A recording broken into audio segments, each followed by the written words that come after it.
Welcome to HFY Beyond Terra, where humanity doesn't just survive, it becomes the galaxy's biggest surprise. Subscribe, and let's go beyond Terra. They told him the nursery world had been quieted. They told him the number 5731 like it was an invoice paid, a ledger balanced, an inconvenience removed.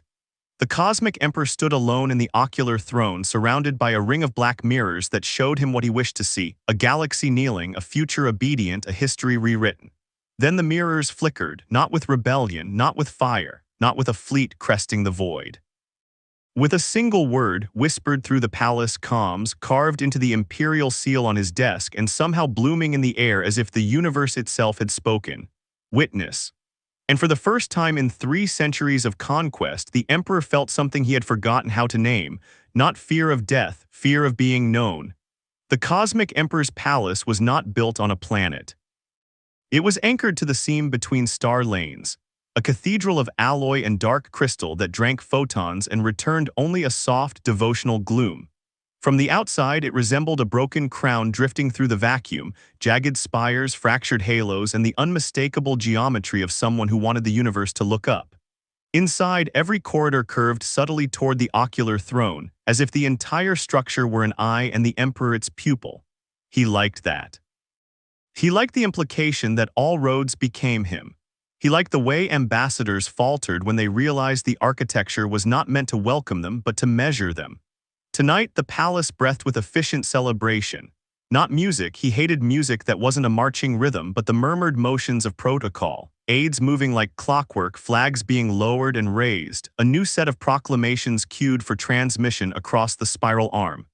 Victory had its rituals. So did obedience. An attendant approached along the obsidian dais, footsteps swallowed by woven grav foam. She wore the silver mask of the Imperial Secretariat and the red cord of necessary speech. It meant she could interrupt him without being executed. It also meant she had survived long enough to be useful. "Majesty," she said, voice precisely level, "the nursery world has been pacified." He did not turn from the mirrors. "Define. The insurrectionary cells have been neutralized. The population is compliant. The lineages identified as instigators have been removed." The Emperor's reflection in the nearest mirror was perfect, tall, robed in gravitational fabric that never wrinkled, crowned with a circlet that held a miniature singularity at its center. His face was symmetrical in the way sculptors wished to be. He had paid a civilization to make it so. "Number," he said. The attendant hesitated, only a fraction, then produced it as if reading weather. 5731. He waited a beat. "And the rest, workforce intact, harvest quotas will recover within 2 cycles. "Good." He finally turned and the mirrors followed him like obedient eyes. "Then the noise has stopped." The attendant lowered her chin. "Yes, Majesty." He dismissed her with a flick of his fingers. The gesture was delicate, almost bored, as though moving a speck of dust off the air. She retreated without turning her back. A good servant knew how to look small. When she was gone, the Emperor stood alone with the mirrors and the knowledge that another world had learned the correct shape of silence. He was not a man who dwelled on what had to be done. Dwelling was for poets and widows. He dealt in outcomes. A nursery world was a source of future rebellion. Children became soldiers or prophets or simply adults who remembered the taste of humiliation. Erase them early and you saved planets later. That was the arithmetic of rule. He returned to his desk, an ancient slab of meteoric iron that had once been a throne for another tyrant. The Emperor collected such things the way lesser men collected art, proof that power was recyclable, that cruelty was an inheritance. He touched the desk and the imperial seal projected in pale light above his palm, a stylized eye pierced by a spear, the symbol of vigilance, the symbol of control. The seal flickered. He frowned not because he feared malfunction, but because he disliked being surprised by his own machinery. "System," he said. "Report." No response. He spoke again, sharper. "Report."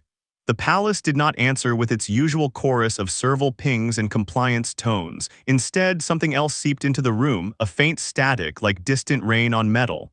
The mirrors shuddered. Then one of them, a tall, oval slab that reflected the Emperor from an angle that made him look slightly human, cracked down the center with a sound like a held breath breaking. A word appeared in the crack, glowing as if written by lightning: "Witness." The Emperor stared. He had seen propaganda, graffiti, rebel slogans scrawled in blood or ash. He had watched insurgents scream their mottos as they died. He had heard priests curse him with the names of their gods, but this was not that. This was inside his palace, inside his sanctum, inside the technology that obeyed him. His fingers tightened on the edge of the desk. "Who did this?" Static answered, then impossibly his calm implant chimed. One incoming message, no origin signature, no encryption header, just a single syllable of audio clean as a bell struck in a vacuum. "Witness." The voice was small, not childish exactly, more like someone who had learned to keep their voice quiet in order to stay alive. Emperor's breath caught a betrayal of biology. He crushed it immediately. "Trace it." The palace remained silent. Another mirror cracked, another word appeared, "witness," then another. His ring of black mirrors began to bloom with the same word, each fracture shaping it differently, each glow pulsing as though synchronized to a heartbeat not his own.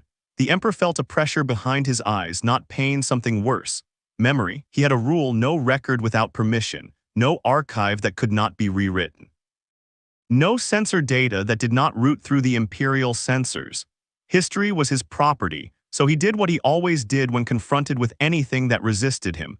He summoned his instrument. "Bring me the archivist."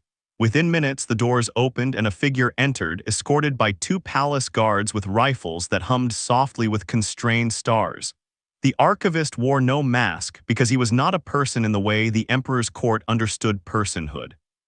He was an engineered node of the Imperial Intelligence Network, flesh wrapped around computation, eyes laced with micro-cameras, skull threaded with storage crystals, a walking vault. He knelt.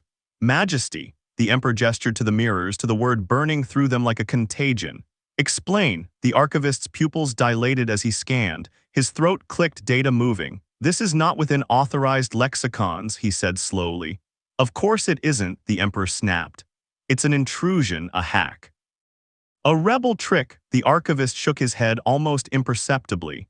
"It is not coming from outside, it is emerging." The Emperor's patience thin like air in space. "Define emerging." The archivist lifted his gaze. "Majesty, your palace is built around a junction of star lanes. That junction contains old infrastructure, pre-imperial." The Emperor's lip curled. He had conquered systems older than his ancestors' languages. "Everything is old." "Yes," the archivist agreed. "But this is older than conquest. It is a covenant structure." The word covenant struck the Emperor as faintly ridiculous, something soft and religious. He did not like soft things. "Speak plainly." The archivist swallowed, and for the first time the Emperor noticed a tremor in his hands. The archivist was not afraid of punishment. He was afraid of truth. "There was a protocol," the archivist said, "a network designed to ensure that certain acts could never be hidden." The Emperor's gaze sharpened. "By whom?" The archivist hesitated. "By those who survived the last age of emperors." The Emperor's singularity circlet hummed, responding to his rising annoyance. "There were no survivors worth mentioning." The archivist's eyes flicked to the mirrors. "Then why does your palace speak their word?" The Emperor turned back to the fractured reflection of himself. For a moment, the crack in the mirror made him look like 2 people wearing the same skin, one perfect, one broken. He did not appreciate the metaphor. He stepped forward and placed his hand against the nearest mirror. The surface was cold, too cold, like a stone that had never known sunlight. The word witness flared brighter under his palm, and something moved behind the glass, not a face, a depth, as if the mirror was no longer reflecting him but looking through him. His calm implant chimed again. This time it was not one word, it was coordinates. A location inside the palace, below the throne room, beneath layers of restricted corridors, in a chamber sealed by architecture the Emperor had never bothered to inspect because it predated his renovations. The Emperor's jaw tightened. "You will open it," he told the archivist. "Majesty," the archivist whispered, "it is not sealed by your authority. Everything is sealed by my authority." He strode toward the exit. Guards fell in behind him. The archivist followed unwillingly, like a librarian being dragged into a fire. They descended through the palace's spine, down elevators that ran on gravitational rails, past corridors where the walls held relief carvings of conquered worlds. The Emperor had installed those carvings so that even his servants would breathe conquest, but as they went deeper, the carvings changed. The stonework grew older, less polished. The angles became strange, too elegant to be imperial, too purposeful to be decorative.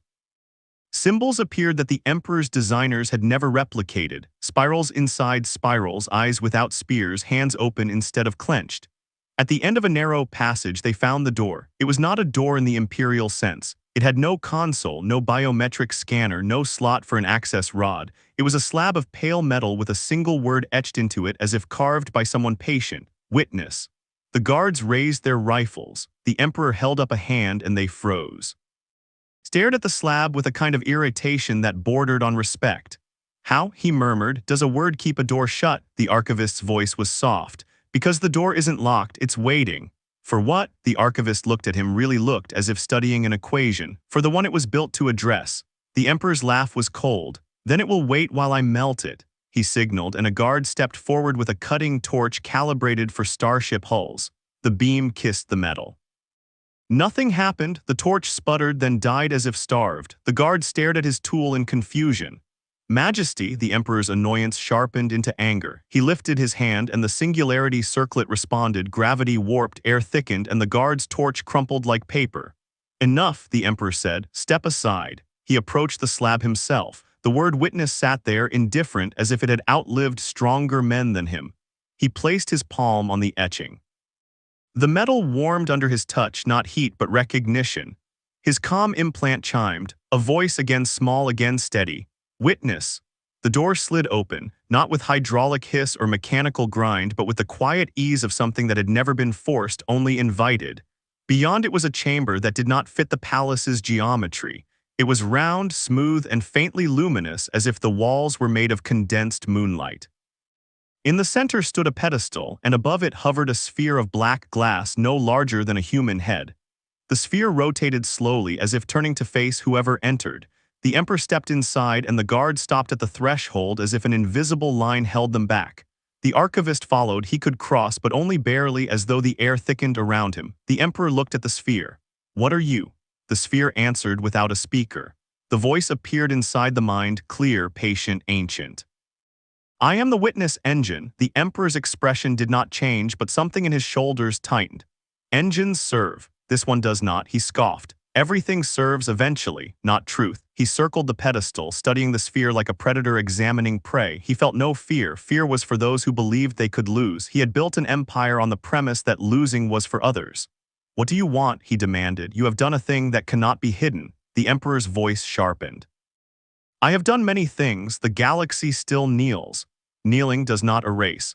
I erased an entire planet's future today, he said, and he meant it as a declaration of power. 5,731. The air in the chamber seemed to dim. Yes. Then you know the arithmetic, he continued. Remove the seed and you remove the forest. You misunderstand what you removed. The Emperor's eyes narrowed. Explain. The sphere's rotation slowed. The chamber's walls brightened, and suddenly images appeared, holograms, not projected by Imperial tech but by the room itself. A classroom on the nursery world. Children gathered around a table, hands stained with dye, building a model of a solar system with scraps and imagination. A small girl holding a book upside down, pretending it was a crown. A boy carefully tending a plant in a cracked cup, whispering to it as if it could understand. None of them were crying. None of them were dramatic. They were simply alive. The Emperor felt something in his chest twitch, as if a muscle unused had been struck. He hardened his gaze. Sentiment irrelevant, not sentiment record. The images shifted. A council meeting, adults arguing, frightened, desperate. A hidden transmitter being assembled, a message being written. The scene zoomed into a hand, small, not fully steady, pressing a button. The Emperor recognized the hand not by its size but by the gesture, careful, precise, as if the person had been taught that a single mistake could cost everything. The voice spoke again inside his mind. One of them sent a word. The Emperor's lips tightened. Impossible, they were removed. Not all. The images shifted again. A maintenance tunnel beneath the nursery world's capital. A child older than the others, thin, eyes too aware, crouched beside a dead relay, fingers working quickly. Their mouth moved. No sound carried through the hologram, but the witness engine provided it anyway, crisp and undeniable. Witness, the child said. The Emperor's hand clenched. So Astray survived and learned a slogan. Not a slogan, a key. The Emperor's gaze flicked to the sphere. A key to what? The chamber's light expanded outward as if the room were opening into a larger space. The walls became a field of drifting symbols, names, dates, coordinates spooling into existence faster than the mind could track. The archivist gasped behind him, a sound like someone seeing a library burn and rebuild itself in the same moment. To everything you have hidden, the Emperor's breath slowed. "You have no jurisdiction." "I am not jurisdiction, I am consequence." He stepped closer to the pedestal until the sphere hovered a handspan from his face. In its black surface he could see his reflection, fractured faintly by layers beneath, as if countless eyes were looking back through him. "I am the Emperor," he said, each word a blade. "I decide what the galaxy remembers." "You decide what the galaxy is allowed to say. That is not the same as memory." The Emperor bared his teeth slightly. "You think a word can topple me?" "No, a word cannot." The sphere pulsed and the chamber filled with a deeper resonance, "but witnesses can." The images changed again, no longer the nursery world but across the empire. Workers pausing at terminals as the word appeared on their screens, soldiers hesitating as it flashed across their visor HUDs, governors staring as their official documents rewritten themselves with a single stamped addition at the bottom, "Witness." The Emperor felt it then, not fear but the destabilizing sensation of a narrative slipping from his grasp. He had relied on distance, on abstraction, on making sure every atrocity was a number, a policy, a footnote, something that could be explained away as necessity. Witness did not allow explanation. Witness did not allow rounding. Witness forced the galaxy to look. He turned sharply to the archivist. "Contain this, delete it," the archivist's voice cracked. "Majesty, it's not in our servers." The Emperor's gaze snapped back to the sphere. "Then I will destroy you." He raised his hand and the singularity circlet hummed with obedient violence. Gravity gathered at his fingertips, a compacted force capable of collapsing lungs, crushing steel, bending bone into apology. He unleashed it at the sphere. The force struck and dispersed, not blocked, not resisted, simply rendered irrelevant like shouting at a star. The Emperor stared, stunned despite himself. Power cannot unsee what it has been forced to see. His voice came out low. "Why do this?" "Because the nursery world was not an accident, it was a pattern." The holograms shifted, showing other worlds, other purges, other numbers. The Emperor did not flinch until the images included something he had not authorized: a room long ago, a smaller palace not his, a child standing behind a curtain listening to adults discuss necessary losses, a child with a familiar face, his face. The Emperor's throat tightened. He had not thought of that boy in a century. He had buried him beneath titles and victories and the plain, cruel certainty that the universe rewarded the ruthless. The witness engine's voice was gentler now, which somehow felt more dangerous.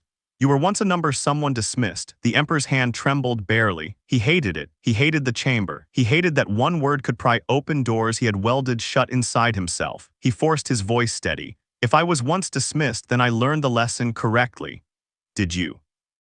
The question was not accusation. It was invitation to examine. The Emperor stared at the images of the nursery world children, hands stained with dye, a plant in a cracked cup, and for an instant he saw not rebellion, not threat, but the simple fact that a future had been cut off because it was inconvenient.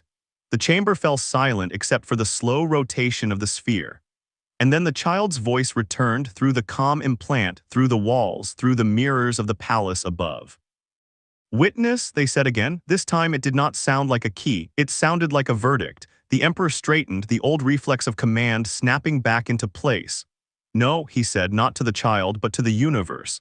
I will not be judged by machines and survivors. You will be judged by what you did. We are only ensuring it is seen." He lunged, not with gravity this time, but with his own hands, as if he could tear the sphere from its hover and crush it like glass. His fingers closed on empty air. The sphere drifted upward out of reach and the chamber's light surged. The walls, no, the space, opened wider, spilling the stored records outward into the palace's systems like water breaking a dam. The Emperor felt it happening, felt the palace's obedient quiet begin to fracture as the word propagated. He could imagine the panic on governors' faces as sealed orders unsealed themselves. He could picture soldiers hesitating as their helmets displayed names instead of targets. He could foresee the first uprisings not fueled by propaganda but by evidence. And in that moment he understood the true weapon being used against him. Not fleets, not bombs, not even assassins. Memory. The Emperor stood in the witness chamber as the Empire's curated forgetting collapsed around him, and for the first time he could not decide what came next. The sphere's voice spoke one final time, calm as a law of physics. "Your reign was built on silence. Now the galaxy has a word for it." The Emperor turned toward the doorway. Guards waited beyond, faces pale behind their visors. The archivist stood trembling, eyes wet with something he did not have a classification for. Above, through the palace's depths, the mirrors began to crack in sympathetic chorus, each fracture blooming with that single impossible stamp. Witness. The emperor walked out of the chamber with his crown humming and his posture intact, because he was still, technically, alive and in power. But the air felt different, not because rebellion had arrived, because the universe had started taking notes. And notes, he realized too late, were the one thing no emperor could conquer. In empires, the first casualty is truth. The second is the story people tell themselves to survive it. But sometimes the smallest voice, the one that refuses to become a number, can turn a tyrant's certainty into a crack that spreads. And once the galaxy learns to say witness, it never has to look away again.